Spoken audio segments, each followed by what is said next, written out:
মাহির সর্বনাশ করেছ, আমার সঙ্গে লাগতে এসো না, আমি ধরলে কিন্তু পচে যাবা। এবার নায়ক ইমনকে হুঁশিয়ার করলেন ডিএ তায়েব। সম্প্রতি মুক্তি পেয়েছে চিত্রনায়িকা পরীমণি এবং অভিনেতা ডিএ তায়েবের চলচ্চিত্র কাগজের বউ, যেটি পরিচালনা করেছেন চয়নিকা চৌধুরী। এই সিনেমার কেন্দ্রীয় চরিত্রে অভিনয় করেছেন চিত্রনায়ক মামুনুন হাসান ইমন। তবে সিনেমাটি মুক্তির পর কোথাও কোনো প্রচারে দেখা যায়নি এই অভিনেতাকে। এ বিষয়ে সাক্ষাৎকারে ইমন বলেছিলেন, কাগজের বউ কিভাবে চলচ্চিত্র হিসেবে মুক্তি পেয়েছে এটাই বুঝিনি।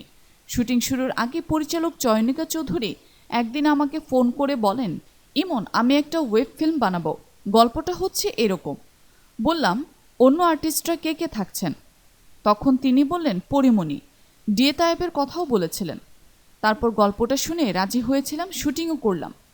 এরপর সেই সিনেমায় তার কিছু অংশের শুটিং হয়নি অভিযোগ করে এই নায়ক বলেন, কী কারণে যেন আমার কিছু অংশের শুটিংই হয়নি। একটা সময় শুনি এটার প্রযোজক ডিএ তায়েব ভাই। পরে অবশ্য এত কিছু ভাবিনি। যেহেতু পরীমণির সঙ্গে আমার কাজই হয়নি, গল্পটাও ভালো, ভাবলাম ওয়েব ফিল্ম হিসেবে একটা কাজ হোক।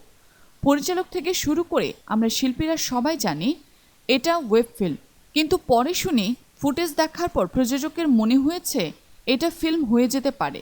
ইমনের এমন মন্তব্য পছন্দ করেনি ডিএ তায়েব। সম্প্রতি এই দুই অভিনেতার একটি ফোন রেকর্ড ভাইরাল হয়েছে সামাজিক যোগাযোগ মাধ্যমে, যেখানে ইমনকে উদ্দেশ্য করে ডিএ তায়েবকে বেশ কিছু কথা বলতে শোনা যায়।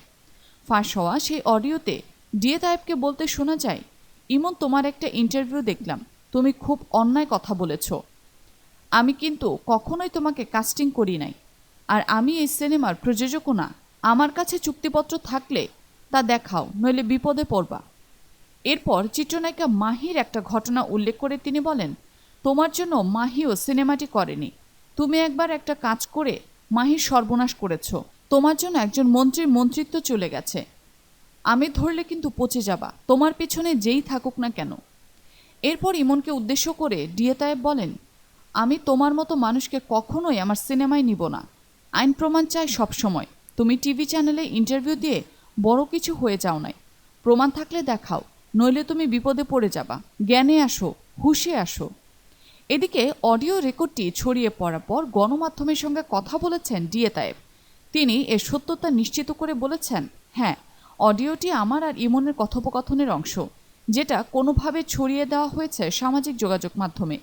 সবশেষ ইমনকে উদ্দেশ্য করে এই অভিনেতা বলেন, অডিও বিক্রি করবা না ইমন, ভবিষ্যতে এমন করবা না কখনো। আমার কাছে ক্ষমা চেয়েছ, সেই অডিও আছে, আমি ক্ষমা করে দিয়েছি, কিন্তু এসব করো না।